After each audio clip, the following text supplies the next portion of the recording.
Hi, my name is Colin, and today I'm going to be interviewing my grandmother. And I'm going to be asking you a couple questions, Nana, and about what it was like growing up in the 1950s. So, uh, so, uh, I have her on the phone on so, speaker. and I also have her on the phone on speaker. And so if you would please introduce yourself, that'd be nice. My name is Jane. Growing up, my name was Jane Coughlin. I married my high school sweetheart, so my name now is Jane Doyle. And I've been married to him for over 57 years, and very happily. And I grew up in Milton, and we now live back in Milton. We just bought a condo in Milton. So we're back where we started. All right, so I'll ask you the first question, and you basically already answered. What's your name? You said Jane. You were born. When were you born? 1948. Yep. You said you grew up in Milton, Massachusetts. And who did you live with? I lived with my mother and my father Mhm. and my older brother. He was 2 years older than I was. Mhm. And what did your parents do? My mother stayed at home. She was a homemaker until I went away to college. My father was a printer, otherwise known as a typographer, which is a big word, but simplify it. He was a printer. And he worked for the Boston Globe, which was a big newspaper in Massachusetts. And he did that from the time, I think he started when he was in like the 8th grade as an apprentice.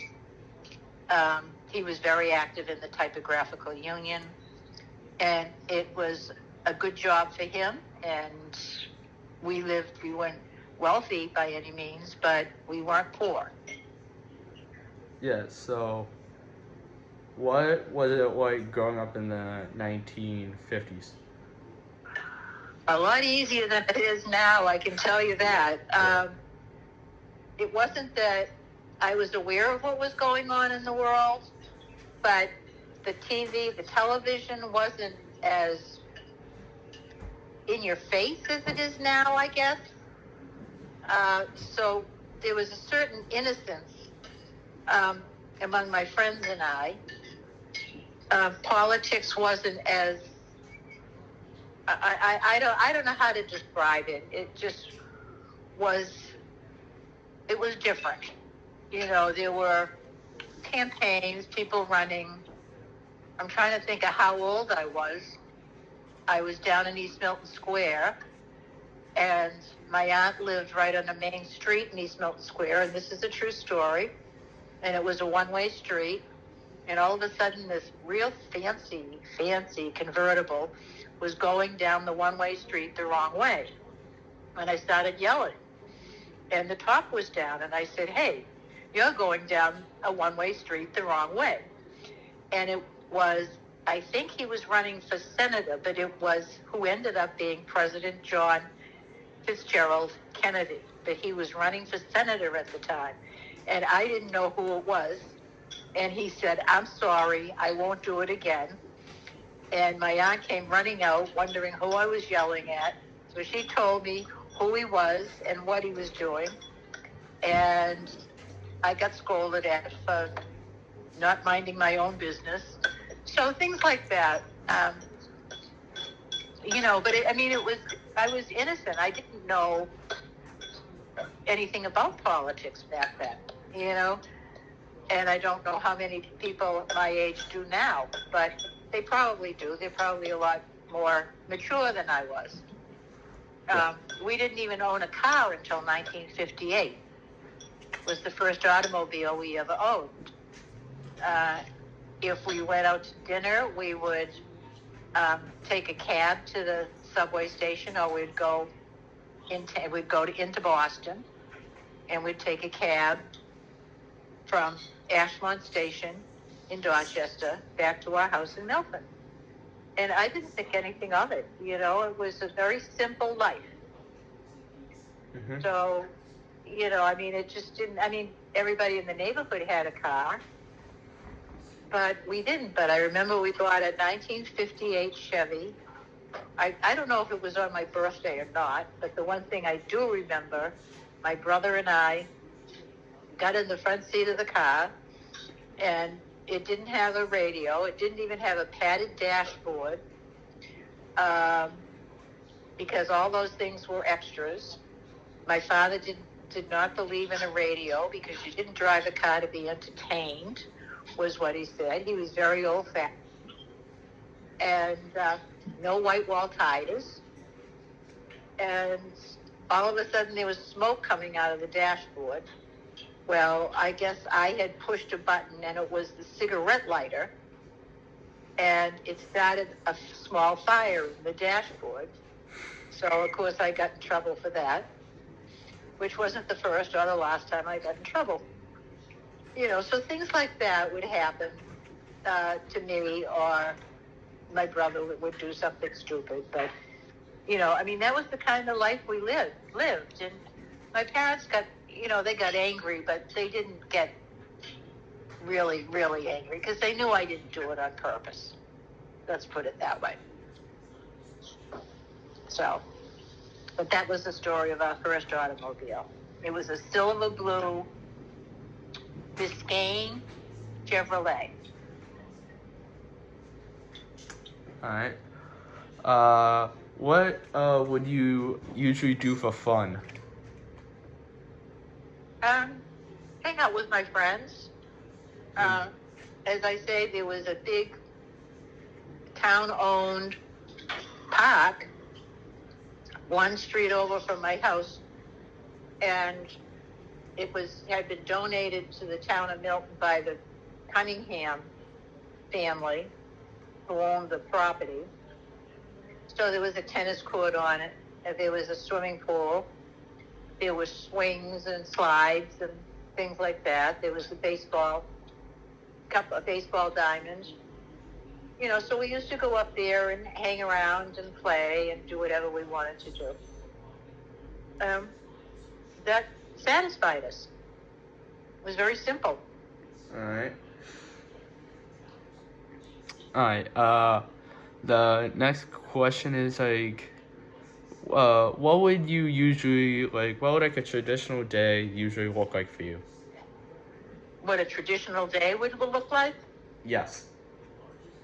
I'd get up in the morning, have my breakfast, walk to school, because I didn't have to walk I went to a parochial school because it was closest to the house, which was the main reason I went there. And I'd walk with whoever in the neighborhood went to the same school, which about half the neighborhood did. And, go to school. After school, I'd come home.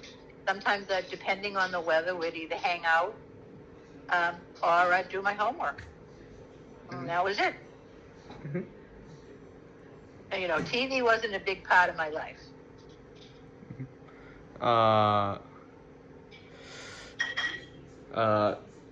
It's funny that you mentioned that because that question was, did you have a TV?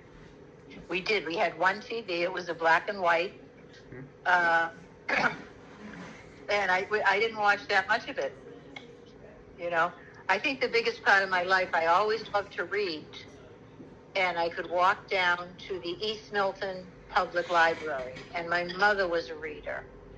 And my father was a reader. So I would spend a lot of time at the library getting out books and reading them. So, I mean, that was my biggest form of entertainment was, reading books.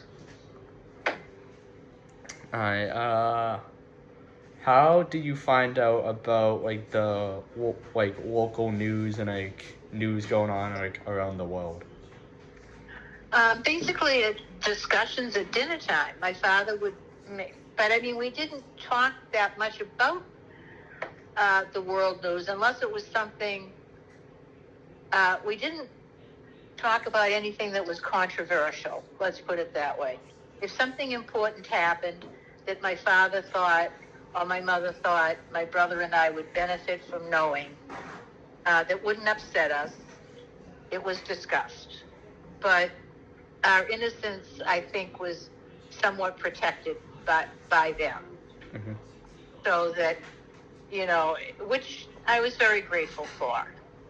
I think kids today, with all the news that's on TV and all the violence that you see, I think it upsets young people. They don't understand a lot of it. And I think it causes unnecessary fear and worry Mm-hmm. over something that they have no control over. I was able to be a child, if that makes any sense to you. Yeah. If I had a question, it would be answered. Yeah.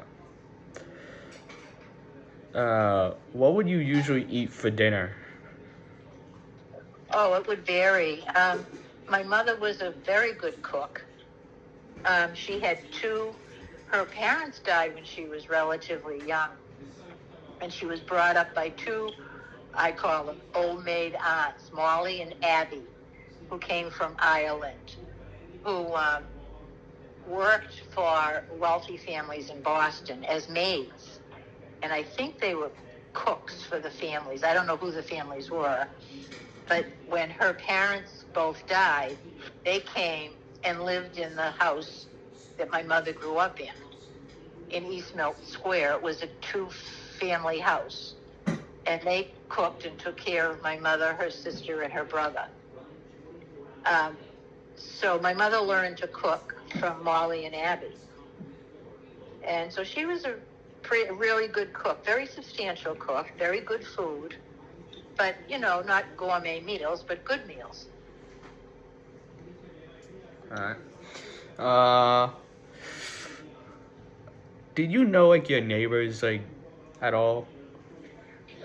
Oh, I knew all the neighbors. And the other thing is, I should say, the houses on the street, they weren't mansions, but they were big old houses. So our street wasn't really long. It was a side street, so it wasn't full of traffic. But at one point in time, there were over 100 kids in the houses. In our house, it was just my brother and I.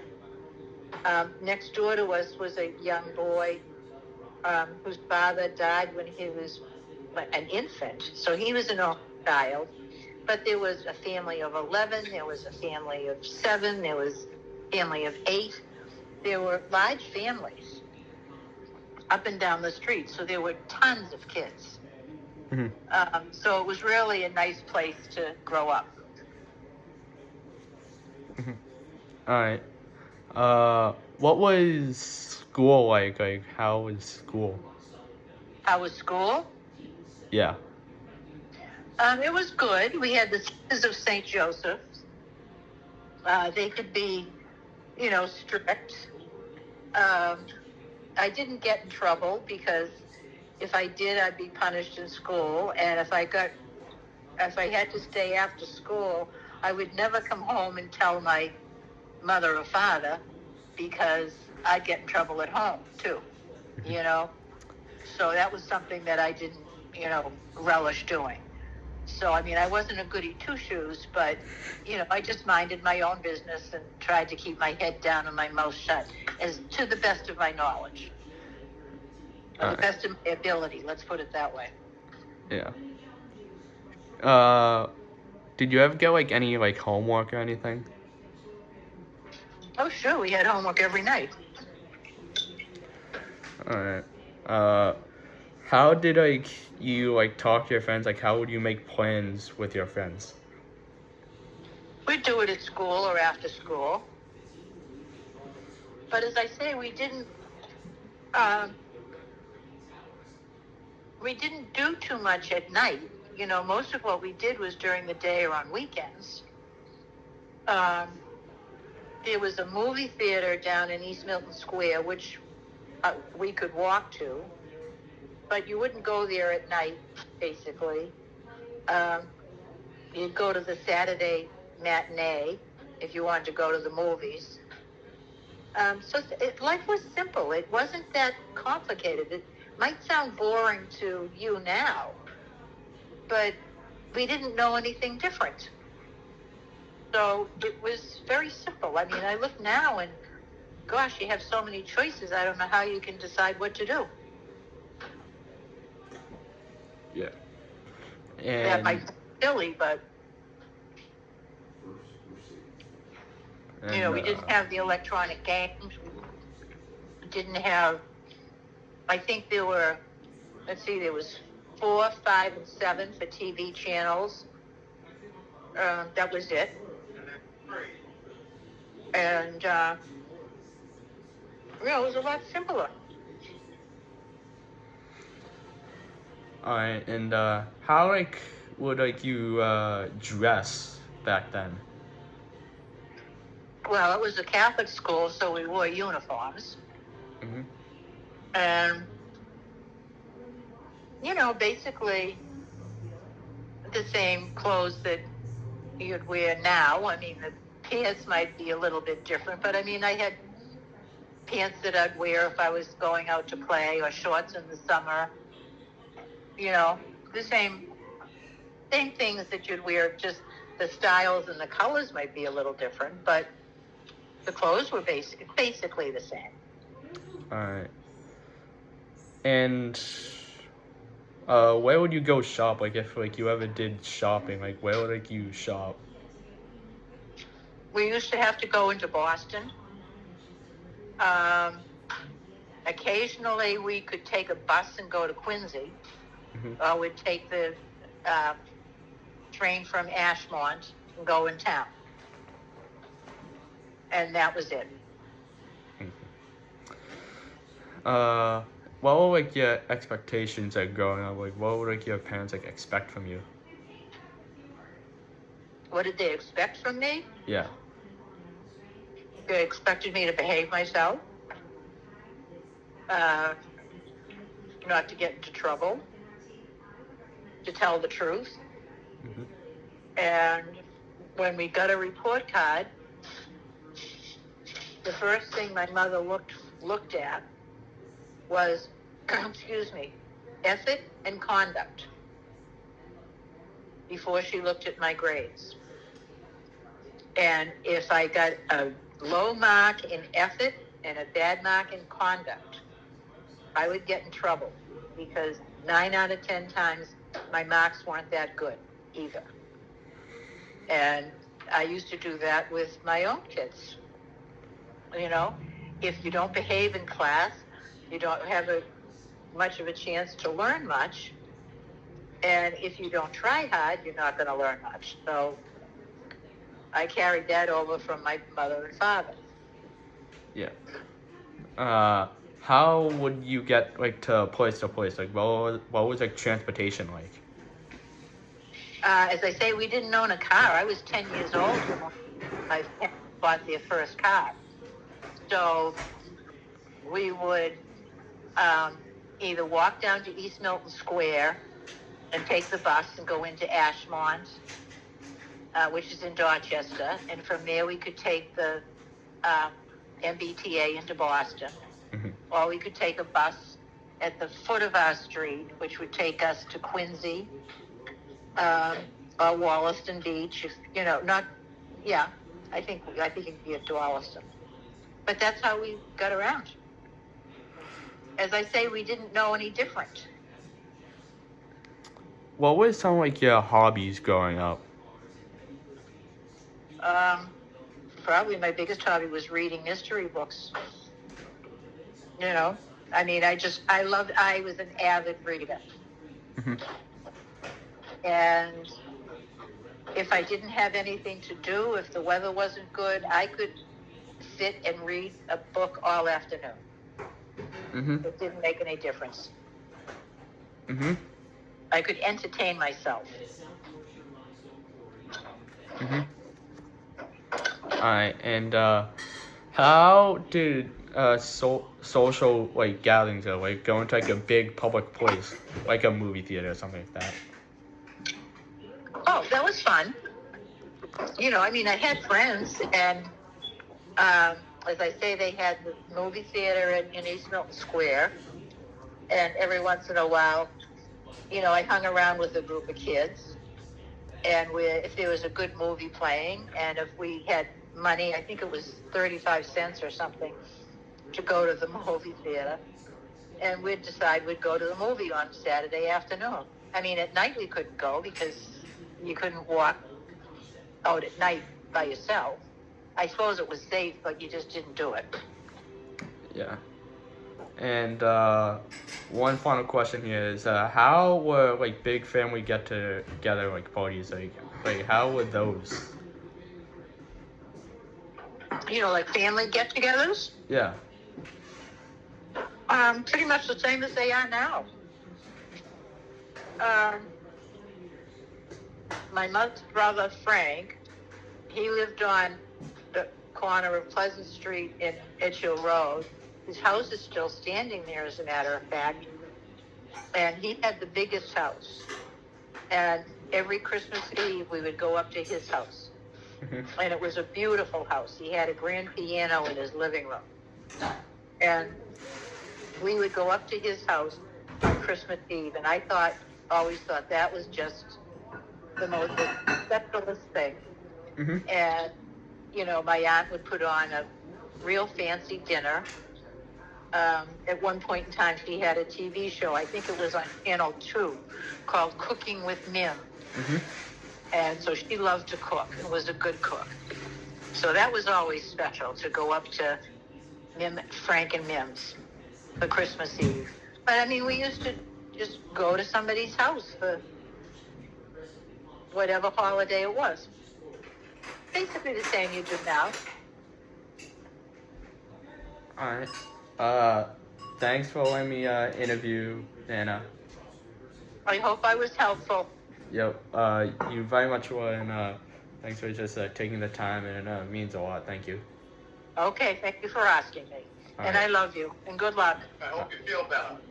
Yeah. Oh, I forgot about that. How do you feel? Bye.